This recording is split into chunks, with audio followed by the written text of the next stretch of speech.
мен негізі тақырыпты ойлағанмын басында, орысшада айтады ғой, бірдеңе, что это такое, с чем это едят деп, соны қазақша аударып қоямын ба деймін, iOS дегеніміз не, және оны немен жейді деп, бір қаспай қалды, сосын жай ғана iOS бағдарламаға дедім. Алдымен өзім туралы айтып өтейін. Менің атымда жаңа Кәке айтып кеткендей, атым қазір Маңғыстау өлкесінің туыстымын. 2019 жылы Қазақ ұлттық университетінде мехмат. Қазір фит болып ақпараттық технология факультетін бітірдім. Осы IT саласында жұмысымды 18 жасымда бастағам, екінші курста жүргенде. Ол кезде дизайнер ретінде бастадым. Ары қарай проект менеджментпен айналыстым. Одан кейін бэкэндті де көрдім, андроидті де көрдім. Соңында iOS-қа келіп тоқтадым. Соңғы 2 жылдық қазір iOS-пен айналысып жүрмін. Бұл өзім туралы қысқаша ғана.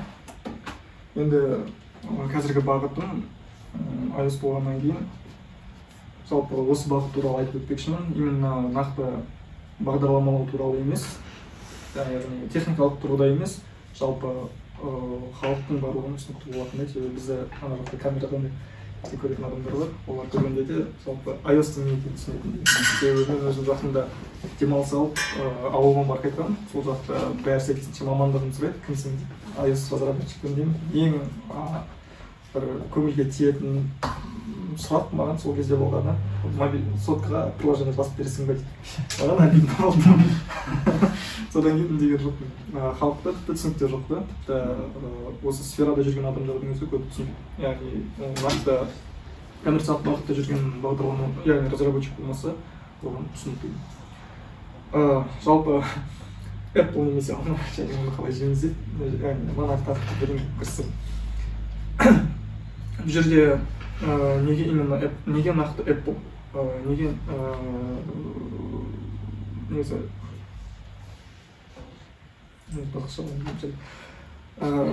бұл жерде менің өзімнің бағытым неге iOS-қа келіп тоқтады, себебі басқа бағыттарда, басқа салаларда сол технологияны қолдайтын нақты компаниялар аз. Мысалға Python тілін алатын болсақ, Python тілінің өзінде қазір бэкэнд жазуға да болады, Android-қа жазуға болады, мен білуімше бір қатты қолданылмайды. Data Science, яғни көп салаға қолданылады, бірақ өкінішке орай Pythonның өзінде мен кейде жазамын, бірақ бір үлкен проблемасы маған оны қолдайтын нақты үлкен компания, корпорация, нақты ұйым жоқ. Яғни оны қандай да қауымдастықтар, сообществолар ғана қолдайды. Ол үшін көп нәрсе қиын. Ал неге iOS? Себебі оны барлық нәрсесін Apple өзі дайындап береді. IDE-сінің өзінде, Swift-ті, оған дейін Objective-C болған. Қосымша кітапханаларында, фреймворктарында барлығын Apple өзі дайындап береді. Техникасының өзін Apple дайындап береді. Максыз iOS разработчик болғансың мысалға. Яғни бұл барлығын өздері монополия ұстаса да, және де кез келген нәрсеге өздері қолдау көрсетеді. Яғни сені қолдайтын басқа қауымдастық бар екенін білесің. Келесі, бұл жерде iPhone дейді, себебі iOS разработканың өзі, ол iOS деген бізде бағдарламалық операциялық жүйе. Сәйкесінше ол тек қана қандай да бір нақты бір девайста ғана емес, iPhone-да немесе басқа да емес, бірнеше бағытта таралады. Оның ішінде Apple TV бар, Apple Watch бар, iPad бар, iPhone бар. Скоро Mac-тың өзі бар мысалға. Болашақта Apple машина шығарады, может оларға да жауап беретін болғаны, например. Бірақ менің бағытым, тек қана менің бағытым емес, қазіргі уақытта көп iOS девелоперлердің бағыты бұл нақты осы iPhone-ға бағытталады. Себебі iPhone дегенде мобильді құрылғыға қазіргі уақытта сұраныс көп. Себебі Apple Watch елдің бәрінде жоқ, но iPhone почти елдің бәрінде бар. Mac-ты да елдің бәрі қолданбайды, бірақ iPhone елдің бәрі қолданады деген сияқты. Apple TV Қазақстанда бар екенін білмеймін, бар ма жоқ па, сіздерге шығарып. Соның ішіндегі менің де өзімнің нақты бағытым осы iPhone-ға мобильді қосымша жазу болып табылады. Енді сәйкесінше жаңағы айтып өткенімдей, қазір енді iOS пен Android туралы айтып өткім келіп отыр. iOS пен Android туралы айтып өткім келіп отыр. Яғни мен мобильді қосымшаға келгендегі неге Android емес iOS таңдадым мысалға, және де басқа адамдарға да үшін iOS таңдауға кеңес береді. Бұл Android жаңа деген сөз емес, Android та күшті. Ол әр адамның мінез-құлқына, көзқарасына, біліміне, қызығушылығына байланысты. Мен өзім iOS-қа және Android-қа жазатын адамдарды, айтқанда программисттер шетелдік болса, мен былай сөйлейтін өзім, мен ол типке келмеймін, бірақ iOS жазатындарды мен былай сөйлестім. бойы ұзын, очки киген, аппарат жегіп бір башкамен жүретін. Сондай жігіт ретінде елестесем, ал андроидқа жасалатын болған бір толқысып кеткен, бородатый болған, арам сөйтіп елестесем да, себебі андроид, iOS элегантный көремін мен. Себебі мен басқа технологияларды қолданып көрдім, менде енді қолым бос кезде... Лакшери ма? Қолым бос кезде, мысалға, питонда бэкэндте жазам, питонмен көп жұмыс істеймін қолым бос кезде, машин лернингпен айналыстым, ол кішкене, көрмесім. Бірақ қатты ұнамады шынымды айтсам, себебі грубый, бәрі грубый көрінеді маған. iOS-та бәрі элегантты Swift тілдің өзі әдемі қолданған. Енді iOS-та бізде қазіргі таңда екі тіл бар. Бағдарламаның тілі біреуі Swift, біреуі екіншісі Objective-C. Екеуінде де негізі жазады, бірақ қазір қолданыстан Objective-C шығып бара жатыр. Себебі ол бастапқы кездегі жылдарын ұмытып қалдым, бірақ ең бірінші Mac шыққан кезде Objective-C-де жазылды Apple-дың барлық продуктілері. Одан кейін жаймен Apple 2014-те ма, нақты есімде жоқ шын айтсам, Swift-тің шыққан жылы.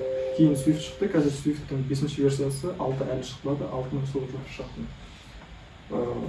Objective-C-дан Swift-ке өтті Apple-дың өзі. Және де басқаларына да соған кеңес береді, себебі Objective-C әлі қолда бар, қолданыста бар, қолданылады, бірақ Swift-қа өткен желательно. Одан кейін енді Android-пен салыстырып өтейін, мен енді Android-тан көп тәжірибем жоқ, тек қана кезінде бір-екі приложение жазып көргенім болмаса, одан жоқ, және де жұмыстарына коллегаларымның айтқандарынан көргенім болмаса. Бірақ бұл жерде де тағы да бір айтып өтетін нәрсе, мен бұған дейін Java-да так жазып көрдім. Бірақ ол кездегі маған ең үлкен, үйреніп жатқан кездегі ең үлкен ұнамаған проблема, ол кезде идея ұнамады. Java-мен жазатын соң, Java емес, басқа тілдің бәрін идея өте көп. Жоқ, Java, Android-қа емес, бэкэндте. Eclipse деген бар, NetBeans деген бар, JetBrains-тің IntelliJ IDEA деген бар. Нақты бір нәрсе жоқ, таңдаған кезде бәрі де ыңғайлы, біреу тегін, біреу ақылы, таңдау көп, проблема көп. Әркім әртүрлі жазып, үйренген келмейді, нақты бірдеңе үйреніп алғым келеді. Ал iOS-тың да маған тағы бір ұнағаны, бір ғана идея, басқасы бар, JetBrains-тің шығарған, бірақ оны қолданатын адамдар шамалы, үйрететін адамдардың қолданатындар шамалы. Көбі Apple-дың өзінің шығарған идеясын қолданады, оның өзі тегін, оның өзі бәрін қолдайды. Тіпті Android Studio-мен салыстыратын болса да, біз Android Studio екінші курс оқып жатқанда ма, 2016 жылдары қолдандым бірінші. Сол кезде версиясы тұрақсыз болған. Ол кезде симуляторды орнатудың өзі проблема еді Android Studio. Қазір бәрі жақсы. Ол кезде сырттан бір симулятор орнатасың, ол қинап жүріп, компьютерін ұшып жатады, ана жақта шын қиын болатын. Ал Xcode енді ауыр, бірақ усамнительный істейміз, өзінің эписторына кіресің, жүктейсің, болып бәрі дайын, кодын жаза береді, артық проблема жоқ. Бұл жерде Android жамандап отқан сияқты негізі мен. Android жаман емес, күшті әркімнің таңдауына байланысты жаңағы айтқанымдай. Себебі мен өзім ең бірінші қолданған смартфоным енді көп сияқты, қазақтардың көп сияқты iPhone болды да. Сосын iPhone-ға өзің iPhone қолданып жүріп Android-қа жазылған келмейтін сияқты болып көрінді. Android-қа жазу үшін қосымша басқа бір смартфон алу керек, Android-қа үйреніп алу керек, маған қызық болған жыл болды. Сосын iOS-қа өтіп кеттім. Негізі мобильный разработкамен айналысуға қызығып туындап жүрген адамдарға мен сразу айтар едім, қолыңда қандай софт бар, сол платформаға істе. Қайсыны үйреніп алдың, соған істе. Оның бүкіл проблемаларын біліп аласың. Тіпті жазып бастағаннан кейін нақты бір платформаға, сол платформада басқа приложениелерді көресің, қызыға бастайсың. Ал мен осыны қалай істер едім деп. Соған байланысты дами бастайсың, іздене бастайсың. Сосын тіпті егер графикке қарайтын болсақ, осы 2020 жыл мен 2021 жылдың қаңтар айларындағы график, яғни iOS платформасы мен Android платформасын бүкіл әлем бойынша қолданатын адамдардың бір-біріне соотношение қатынасы.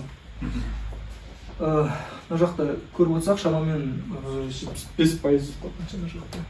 75%дай Android-қа, 25%дай iPhone-ға келеді. Бұл шындық, себебі бүкіл әлемдік бағытта алатын болса, мысал үшін Қытайдың өзін алатын болса, 1,5 миллиард адам кетіп қалады, Үндістанға алатын болса, 3 миллиард адам кетіп қалады, қаншалығында Android-қа жатыр. Себебі iPhone-ды қолданатын адамдар бұл ең көп Америкада, себебі мен Америкада ондай затты көрген жоқпын. Android-ды қолданатындар 1000 адамнан бір ғана көрдім да. Онда да туристер ғана халықтың ұстамайды. сосын бізде қазақстанда халықтың бір бөлігі тоже iOS платформасында қалғандар Android платформасында. Бірақ Androidтың бір тиімдісі смартфондардың тиімдісі бағасында. Қаншалықты мықты болса да арзан бағаға. Бірақ тағы айта кететін жайт, жаңағы Apple туралы, Apple-ды мақтай бергенді жақсы көремін. Apple'да бағасы қымбат, бірақ ішінде характеристикасы арзан болса да, бірақ ішіндегі софт, яғни iOS, ол сол характеристикаға сәйкестендірілген. Яғни мысалға тіпті Mac-тың өзін алатын болса, компьютерлердің Mac-дағы 8 гигабайт азу мен Windows-дағы 16 гигабайт азу екеуі енді бірдей емес, бірақ айырмашылығы қатты үлкен емес. Себебі мына жақта азуды ол дұрыс пайдаланады. Mac-тың өзін операциялық жүйесі. Ана жақта Windows кішкене тупичтен айтқанда. Автомен жоқ қояды ішіндегі памяттер. Сол сияқты. Содан кейін менде енді сөз жоқ, бәрі сөйлеппін. Сөз айтып отпаймын. Apple мен Google.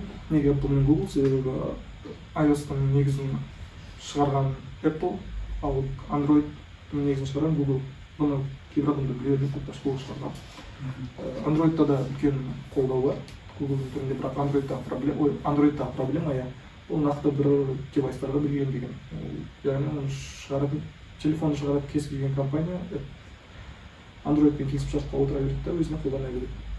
Бірақ проблемасы мобильді құрылғыны өндірушілер өте көп, ал сен олардың бәріне бірдей қолдау көрсете алмайсың. Головная боль бар. Головная боль сол бұл жерде. Себебі деген Samsung өзінікін бөлек шығарады, Huawei өзінікін бөлек шығарады, Xiaomi өзінікін бөлек шығарады, LG, көп бұл қазір көп еді. Оның бәріне нақты келтіре алмайды да, сол үшін бір общий бірдеңе жасайды, қалғандары өздеріне келтіріп алады. Обновление демейді, проблема болуы мүмкін. Ал Apple-да, жаңа айтқанымдай, келесі картинасы. Элегантно. Мына суреттен случайно келіп қалып, мына айтқанымдай. Apple продуктілер де элегантно. Мен үшін енді, оның жеке ойым ғана бар, кімнің өз ойы бар. Apple'дың продуктілер де элегантно, техникасы да элегантно, шығарған тіліміз элегантно, себебі Swift пен Objective-C ол C-ден шыққан тілдер болып табылады. C-ден шыққан тағы бір Java, Kotlin олар, олардың өзін салыстырсаң да, Kotlin бірақ Swift-ке ұқсайды. Kotlin, кстати, Android-қа ұқсайды. Негізі осы мәліметтерді айтайын деген, техникалық ештеңе қатты айтқым келген жоқ. Себебі техникалық айту үшін нақты iOS разработчиктерге айтсам жөн керек болады. Жалпы мына жақта просто видение iOS туралы.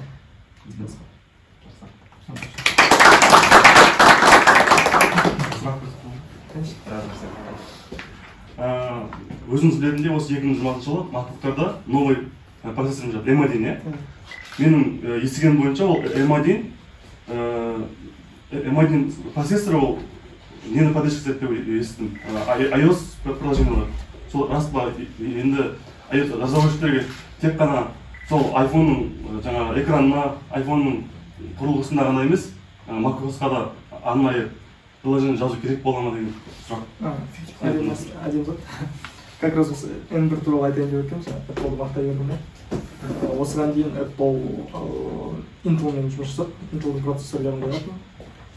Бірақ осы жақын уақыттан бастап Intel-дан бас тартты, себебі Intel-дің соңғы процессорларын 9-шы, 10-шы поколениедегі процессорлар, 7-ден кейінгі поколениелер қатты өзгеріс болған жоқ, яғни өнімділігінде қатты алып тартылған жоқ.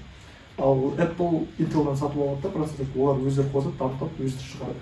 Себебі MacBook-та тұрған Intel-дің процессорымен қарапайым басқа лэптопта тұрған процессор салыстыратын болса, екеуі бөлек.